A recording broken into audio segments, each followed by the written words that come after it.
बालकांनो नमस्कार. बालक अकॅडमीच्या अजून एका व्हिडिओमध्ये तुमच्या सगळ्यांचं स्वागत आहे. जसं आपण इंटरव्ह्यूची सिरीज सुरू केलेली आहे की इंटरव्ह्यू गायडन्स सेशन्स आपले, तर हे सगळे पूर्ण मराठीमधूनच होणार आहेत आपल्या लोकांसाठी, आपल्या मुलांसाठी, आपल्या महाराष्ट्रातील कॅन्डिडेटसाठी. तर याच्या आधीचा आपला जो व्हिडिओ होता इंटरव्ह्यूच्या टिप्स, हा व्हिडिओ तुम्ही पाहिला असेलच मी आशा करतो. आणि त्या व्हिडिओमध्ये आपण सांगितलं होतं की आपण असे काही प्रश्न घेऊ जे प्रश्न आहेत खूप सोपे, वाटतात खूप सोपे, आणि प्रश्न हे जनरली सगळ्यांना सर्रास विचारले जातात. इंटरव्ह्यू मध्ये ऑलमोस्ट 95 मुलांना हा प्रश्न विचारला जातो की तुम्ही बँकिंग का चूज केला. हा प्रश्न आपल्याला वाटतो खूप सोपा, दिसतो खूप सोपा, पण याचा आन्सर जे आहे ते आपल्या व्हॅल्यू ऍडिशन करत असतं आपल्यामध्ये, आपल्या मार्कांमध्ये, आपल्या देण्यात आलेल्या मार्कांमध्ये खूप जास्त इम्पॉर्टंट रोल हे प्रश्न प्ले करत असतात. त्यामुळे आपण आज हे बघणार आहोत या प्रश्नांचा आयडियल आन्सर कसं असलं पाहिजे. तर चला आपण सुरू करूया मित्रांनो. तर आपण जसं म्हटलं होतं, आपला आजचा प्रश्न आहे की व्हाय बँकिंग. पण पेनचा कलर चेंज करूयात. ठीक आहे. तर भरपूर मुलं या प्रश्नाचं उत्तर काय देतात, तुम्हाला बरेचसे लोक असे सुद्धा सांगतात की याचं उत्तर आपल्याला काय द्यायचंय की बाबा मला समाजसेवा करायची आहे,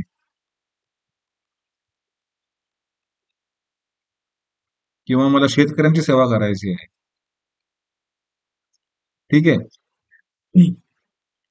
मित्रांनो, कुठलीही कमर्शियल बँक ही प्युअरली बिझनेस ओरिएंटेड असते and not meant for the social work. हे लक्षात ठेवायचं. आपण बँकेमध्ये जाऊन सोशल वर्क नाही करू शकत. त्यासाठी आपण युपीएससी देऊ शकतो, एमपीएससी देऊ शकतो, किंवा काहीच न देता घरात बसून आपण सोशल वर्क करू शकतो. बाबा आमटे असतील अशासारखं आपण सोशल वर्क करू शकतो. तर त्यासाठी बँकेत यायची गरज नाही आपल्याला. त्यामुळे हे उत्तर आपण नाही देऊ शकत. बरोबर. की मला बँकेतून सोशल वर्क करायचं आहे बाबा, की फार्मरची मला सेवा करायची, शेतकऱ्यांची सेवा करायची आहे, मला आपल्या देशासाठी काहीतरी करायचंय, हे आपण उत्तर नाही देऊ शकत. कारण का, बँक ही प्युअरली बिझनेस ओरिएंटेड ऑर्गनायझेशन आहे. बरोबर. काही लोक असं म्हणतील की त्यामध्ये सॅलरी खूप चांगली असते सर, म्हणून मी बँकेत येतोय. तर सॅलरी तर तुम्हाला प्रायव्हेटमध्ये पण चांगली मिळते. आणि जर फक्त आपल्या फायद्यासाठी आपण बँकेत येत असेल, हा कुणीतरी फक्त आपल्या फायद्यासाठी आपल्या जवळ येत असेल, तर आपण त्याला एंटरटेन करू का? ऑफकोर्स नाही करणार. जर फक्त त्याचा फायदा आहे बाबा, फक्त आपलाच फायदा आहे की मला बँकेकडून हे मिळेल, बँकेकडून ते मिळेल. अरे बँकेला तुम्हाला हायर करायचंय, तुम्हाला नोकरी द्यायची. का नोकरी द्यायची? तुमच्यापेक्षा सर्व चांगलं भाव म्हणून का? नाही. तर तुमच्यापासून सुद्धा बँकेला काहीतरी फायदा असावा, तुमच्यामधून बँकेला काहीतरी प्रोग्रेस करण्याची संधी मिळावी, तुमचा काहीतरी बँकेला उपयोग व्हावा, किंवा कोणत्याही ऑर्गनायझेशनला तुमचा काहीतरी उपयोग, तुमच्या स्किलचा उपयोग व्हावा, म्हणून आपल्याला एखादी ऑर्गनायझेशन नोकरी देत असते, किंवा एखादी ऑर्गनायझेशन आपल्याला जॉब देत असते. ठीक आहे. काही जण काहींच्या मनात हे सुद्धा असेल की सर मला हुंडा खूप चांगला मिळेल, त्यामुळे मी बँकेत येणार आहे, कारण पगार चांगला असतो. आणि मी असं ऐकलंय की माझ्या गावामध्ये जे जे कोणी बँकेत आहेत त्यांना हुंडा चांगला मिळालेला आहे. उत्तर अजिबात नाही द्यायचंय मित्रांनो. जोक्स अपार्ट, काही जण असं सुद्धा म्हणतील की सर माझं स्वप्न होतं की मला लहानपणापासून बँकेतच जायचं होतं, माझं एक ड्रीम होतं. मित्रांनो, तुमच्या मनाला एकदा प्रश्न विचारा की तुमचं खरंच मला बँकर व्हायचं असं ड्रीम होतं का? आणि आपल्या समोर जे लोक बसलेले आहेत ना, ते येडे बगाबळे नाही बसलेले आहेत कोणी लोक. ते बँकेमधले असे लोक आहेत की ज्यांनी स्वतःच्या आयुष्यातली 15-20 वर्ष बँकेसाठी खर्ची घातलेली आहे. आणि ते लोक खूप अनुभवी आहेत. त्यामुळे हे असं जर तुम्ही आन्सर दिलं की माझं स्वप्न होतं बाबा की मला बँकर बनायचंय, तर त्यांना कळून जातं की उत्तर एकदम फॅब्रिकेटेड आहे आणि एकदम तुम्ही फक्त बोलायचंय म्हणून हे उत्तर देताय तुम्ही. आणि इथंच आपली इमेज डाऊन होते मित्रांनो. त्यामुळे हा पॉईंट सगळ्यात जास्त महत्वाचा आहे की आपण उत्तर काय देतोय. ठीक आहे. तर ही उत्तर आपल्याला अजिबात द्यायची नाही. आपल्याला उत्तर काय द्यायचंय मित्रांनो, की असं उत्तर देणं आहे की आपला सुद्धा त्या ऑर्गनायझेशनला फायदा आहे. आपल्यामध्ये अशा काही क्वालिटीज आहेत, आपल्यामध्ये असे काही गुण आहेत की ज्या गुणांमुळे आपण या पोस्टसाठी एक बेस्ट कॅन्डिडेट ठरू शकतो. आणि ही नोकरी मिळाल्यामुळे, या नोकरीमुळे मला सुद्धा अशा काही गोष्टी मिळणार आहेत की ज्यामुळे आमच्या दोघांचा गोष्टीचा फायदा आहे. आमच्या दोघांचा म्हणजे कोणाचा? मला हायर केल्यामुळे ऑर्गनायझेशन सुद्धा, आणि जॉब मिळाल्यामुळे माझा सुद्धा फायदा आहे. तर आपण अशा गोष्टीमुळे, अशा गोष्टीच्या अराउंड एक आन्सर आपण फॉर्म्युलेट करणार आहोत. तर आपण आता बघू मित्रांनो की आपला आन्सर कसं असलं पाहिजे. मला असं वाटतं मित्रांनो की आपला आन्सर जे आहे ते 4 गोष्टींमध्ये आपण डिवाइड करू, 4 मुद्द्यामध्ये डिवाइड करू. पहिला आपण काय सांगायचं की पहिला आपण मुद्दा इथे घेऊ मित्रांनो. सॉरी. पहिला मुद्दा आपण घेऊ मित्रांनो की एक्झाम प्रोसेस.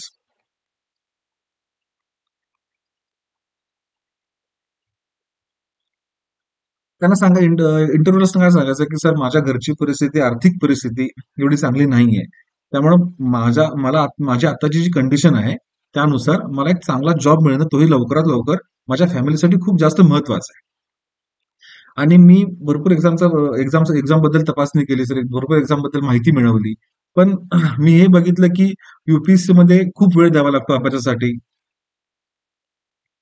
खूप वेळ द्यावा लागतो आणि तेवढा वेळ सध्या माझ्याकडे नाही आहे सर, कारण आमची आर्थिक परिस्थिती खूप बेताची आहे आणि UPSCची जी फी जी आहे, मी भरू नाही शकत तेवढी. दुसरी गोष्ट आहे की आता MPSC पण एक ऑप्शन आहे लोकांसाठी.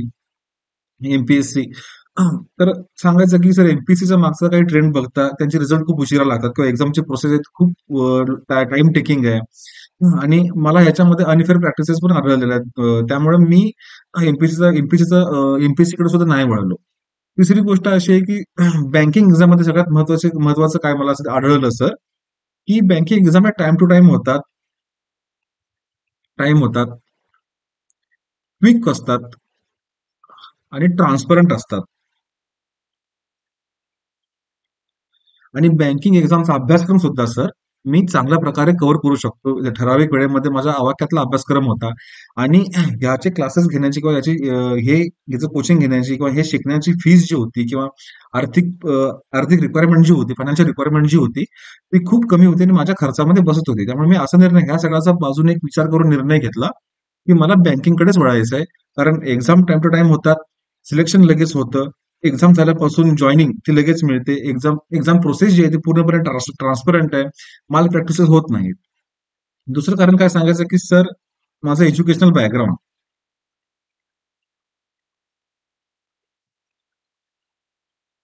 ठीक आहे. आता ह्याच्यावरून मी काय सांगतोय, ह्याच्यावरून मित्रांनो मी काय सांगतोय की ऍग्रिकल्चर BSc ऍग्रिकल्चर पासआउटच्या हिशोबाने मी तुम्हाला सांगतोय की तुम्ही तुमच्या डिग्रीच्या हिशोबाने तुम्ही कोणतेही करू शकता. पण as a BSc agriculture pass out मी हे सांगतोय की सर जसं की मी तुम्हाला सांगितलेलं आहे की माझं ऍग्रिकल्चर बॅकग्राऊंड आहे. मी BSc ऍग्रिकल्चर पासआउट आहे आणि ऍग्रिकल्चर मध्ये आम्हाला कोर्स असतो की रुरल ऍग्रिकल्चर वर्क एक्सपिरियन्स राहावे ज्याला आपण म्हणतो. तो कोर्स केल्यामुळे सर आम्हाला एका 6 महिने गावामध्ये राहायचं असतं आणि 6 महिने गावामध्ये राहिल्यामुळे मला एक रुरल प्रॉब्लेम असतात किंवा फार्मरचे जे ग्रास रूट लेवलचे जे प्रॉब्लेम्स असतात त्यांच्याबद्दल मला चांगली जाण आहे. त्यांच्याबद्दल मला सगळी माहिती आहे आणि फार्मर सोबत बोलायचं कसं, त्यांना कन्व्हिन्स कसं करायचं, ही अबिलिटी माझ्याकडे आहे. आणि इंटरपर्सनल स्किल्स माझे डेव्हलप झाल्यामुळे इंटरपर्सनल स्किल्स माझी इंटरपर्सनल स्किल डेव्हलप झाल्यामुळे मला असं वाटतं की या सगळ्या स्किलचा उपयोग करून मी एक चांगला बँकर बनू शकतो, एक चांगला फील्ड ऑफिसर बनू शकेन बँकेमध्ये, जेणेकरून बँकेला सुद्धा त्या गोष्टीचा फायदा होईल आणि बिझनेस अक्वायर करू शकेल बँक. अजून एक गोष्ट जसं मी तुम्हाला माझ्या क्वालिटीज सांगितलं की मला डॉक्युमेंटेशन चांगलं जमतं, मी चांगलं जास्त उशिरापर्यंत न थकता काम करू शकतो. आणि ह्या सगळ्या गोष्टींमुळे मला असं वाटतं सर की माझ्यामध्ये ज्या क्वालिटीज आहेत किंवा माझं एज्युकेशनल बॅकग्राऊंड जे आहे ते ह्या जॉबसाठी खूप सुटेबल आहे. आणि ह्या गोष्टी माझ्यामध्ये आल्यामुळे किंवा ह्या गोष्टी माझ्यामध्ये डेव्हलप झाल्यामुळे मला असं वाटतं की माझ्याकडून माझ्या ऑर्गनायझेशनसाठी माझ्या बँकेसाठी मी चांगल्या प्रकारे ऍसेट तयार करू शकतो स्वतःमध्ये. तिसरं कारण मित्रांनो असं सांगायचं आहे की फायनान्शियल स्टॅबिलिटी.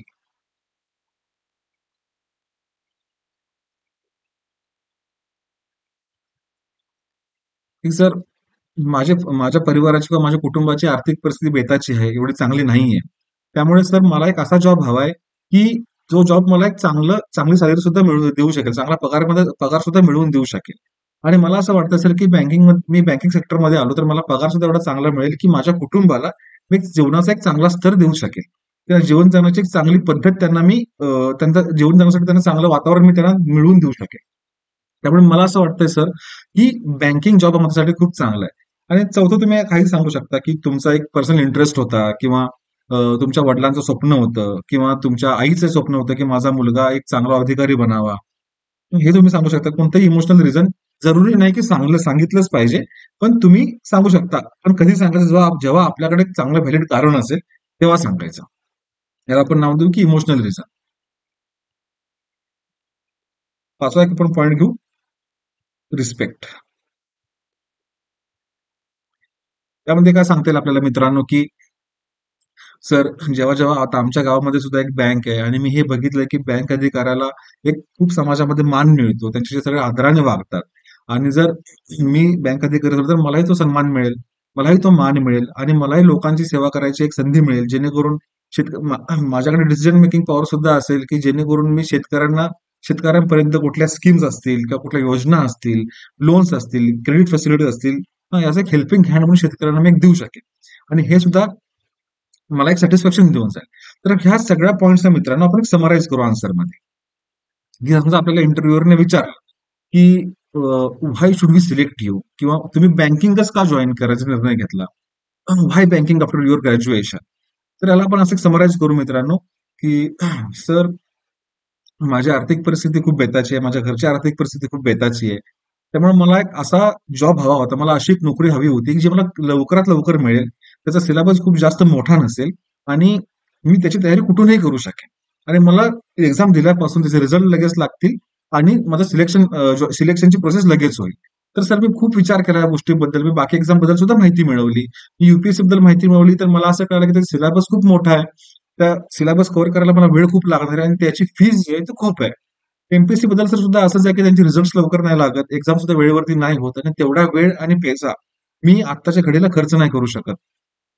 तिसरी गोष्ट अशी सर, की बँकिंग एक्झाम बद्दल माहिती मिळवताना मला असं समजलं की बँकिंगच्या एक्झाम ज्या आहेत ते वेळोवेळी होतात, टाइम टू टाइम होतात आणि लवकर होतात. त्यांचा जो एक्झाम प्रिलिम्स पासून रिझल्टची किंवा सिलेक्शनची जी प्रोसेस आहे, जॉईनिंगची जी प्रोसेस आहे, ती खूप फास्ट आहे आणि ट्रान्सपरंट आहे. त्यामुळे मी असा निर्णय घेतला सर, की मी बँकिंग एक्झामलाच टार्गेट केलं पाहिजे, जेणेकरून मला लवकरात लवकर एखादी नोकरी मिळेल आणि मी माझ्या फॅमिलीला सपोर्ट करू शकेन.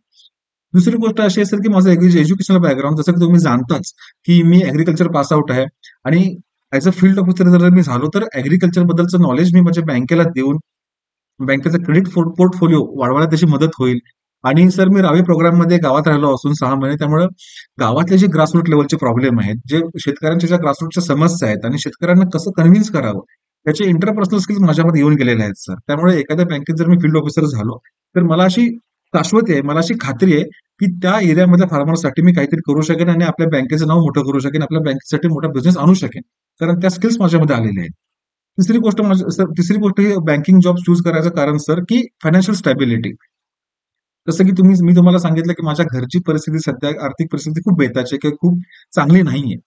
त्यामुळं मी असं ऐकलंय, की मी असं बघितलंय सुद्धा सर, की बँकिंगमध्ये असा पगार असतो जो सफिशियंट आहे आणि त्या सॅलरीमध्ये त्या मिळणाऱ्या पैशांमधून मी माझ्या फॅमिलीसाठी, माझ्या कुटुंबासाठी, जगण्यासाठी एक चांगलं वातावरण तयार करू शकेन.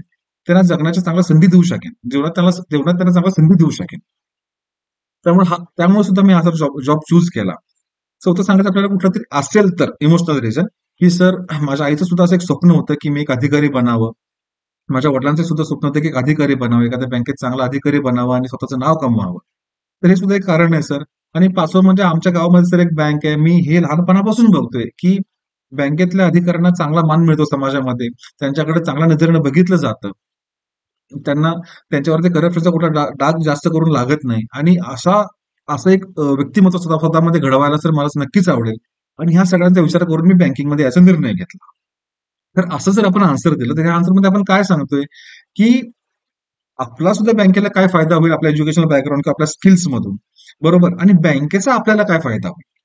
तर अशा गोष्टींनी काय की म्युच्युअल बेनिफिट आपण दाखवतोय, की आपण किती विचार केलेला एक्झाम देण्यासाठी आणि बँकिंग आपण का चूज केले.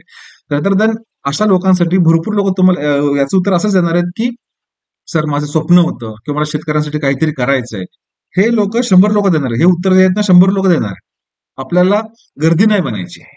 आपल्याला गर्दीचं कारण बनायचंय. तर गर्दीचं कारण बनायचं असेल तर आपल्यामध्ये काहीतरी युनिक पाहिजे आणि युनिक आन्सर देण्याची ॲबिलिटी आपल्याकडे पाहिजे. आणि ह्याच एबिलिटी इम्प्रूव्ह करण्यासाठी बालकाकडे तुमच्यासाठी असे प्रश्न घेऊन आलेली. तर कमेंटमध्ये नक्की सांगा, की तुम्हाला ह्या प्रश्नाचं उत्तर कसं वाटलं. अजून तुमच्या मनामध्ये कोणते असे प्रश्न आहेत, की ज्याचं उत्तर आम्ही तुम्हाला देणं अपेक्षित आहे किंवा तुम्हाला त्याचं उत्तर फॉर्म्युलेट करून हवंय. असे बरेच प्रश्न आपण घेणार आहोत मित्रांनो, की जे इंटरव्ह्यूसाठी वाटतात खूप सोपे, पण they are deciding factor for your selection. तर असे आपण प्रश्न नक्कीच कव्हर करू मित्रांनो. आजचा व्हिडिओ जर आवडला असेल तर लाईक करा, शेअर करा, सबस्क्राईब करा. जय हिंद.